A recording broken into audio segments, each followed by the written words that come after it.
Hello everyone, আসসালামু আলাইকুম। Welcome back to my channel.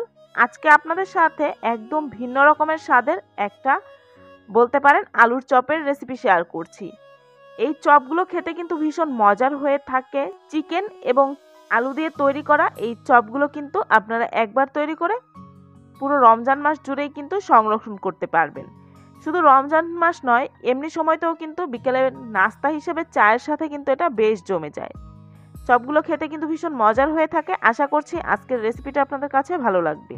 এখানে আমি 1 পিস মুরগির বুকের মাংস, 1 চা চামচ পরিমাণ আদা রসুন বাটা এবং 1 চা চামচ পরিমাণ গোলমরিচের গুঁড়া, সামান্য একটু লবণ এবং পানি দিয়ে সেদ্ধ করে নিয়ে সেটাকে ব্লেন্ডারে এরকম একটু আধা ভাঙা করে বা এরকম একটু ছাবা ছাবা অবস্থায় আমি ব্লেন্ড করে নিয়েছি।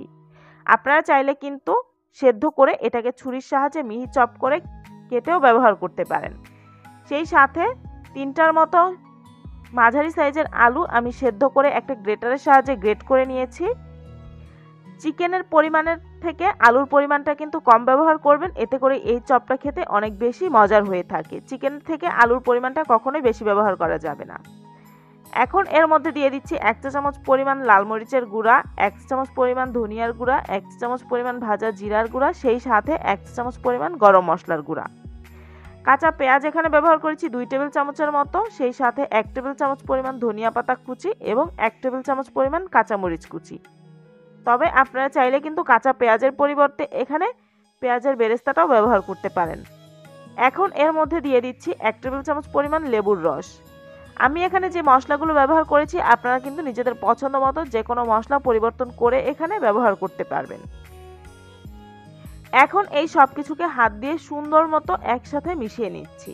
হাত দিয়ে খুব ভালো করে এটাকে মথে নেওয়ার পরে যখন এরকম একটা ডোয়ের মতো হয়ে যাবে, ওই পর্যায়ে এখন এগুলোকে তৈরি করে নিচ্ছি।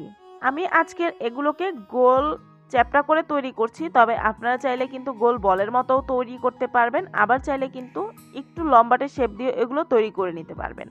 নিজেদের পছন্দ মতো যে কোনো শেপ করে কিন্তু এগুলো তৈরি করে নেওয়া যাবে। আর প্রতিটা আমি এই সাইজের করে তৈরি করে নিয়েছি। আর এই সাইজের করে প্রতিটা যদি তৈরি করেন সেক্ষেত্রে দেখবেন যে এখানে যে পরিমাণ উপকরণ ব্যবহার করেছি তা দিয়ে আপনাদের 20 থেকে 25টার মতো তৈরি করতে পারবেন। এখন অন্য একটা বাটিতে 2টা ডিম নিয়ে নিয়েছি। এখন একটা কাঁটা চামচের সাহায্যে আমি ডিমগুলোকে ফেটিয়ে নিচ্ছি। প্রথমে এগুলোকে দিয়ে দিচ্ছি ডিমের মধ্যে, এরপরে এটাকে উঠিয়ে দিয়ে দিচ্ছি ব্রেড ক্রাম্বসে। ডিমের মধ্যে সুন্দর মতো কোট করে নিয়ে এখন এগুলোকে ব্রেড ক্রাম্বস দিয়ে খুব সুন্দর মতো কোট করে নিচ্ছি। আপনারা চাইলে কিন্তু টোস্ট বিস্কুটের গুঁড়াও ব্যবহার করতে পারবেন। আমি এখানে একবারই কোটিং করে নিচ্ছি, তবে আপনারা চাইলে কিন্তু ডাবল কোটিংও এগুলোকে করে নিতে পারবেন। এভাবে একে একে সবগুলোকে আমি কোট করে নিয়েছি। এখন সংরক্ষণ করার জন্য এরকম একটা ছড়ানো প্লেটে নিয়ে এগুলোকে ডিপ ফ্রিজে 1 থেকে 1.5 ঘন্টার মতো রেখে এরপরে যখন কিছুটা শক্ত হয়ে যাবে একটা জিপলক ব্যাগ বা এয়ারটাইট বক্সে ভরে মাস জুড়েও সংরক্ষণ করতে পারবেন। কিছু আপনাদের সাথে ভেজে শেয়ার করছি আর বাকিগুলো কিন্তু আমি ফ্রোজেন করে রেখেছি। চুলায় একটা পাত্রে বেশ খানিকটা তেল নিয়ে এগুলোকে ভেজে নিচ্ছি, আর অবশ্যই কিন্তু ডুবো তেলে ভাজতে হবে।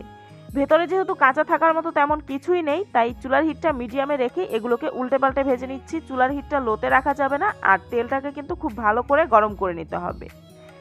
তেল যদি ভালো মতো গরম না হয় এবং চুলার হিট যদি লোতে থাকে, দেখা যায় চপগুলো তেলের মধ্যে ভেঙে যায় বা খুলে আসে।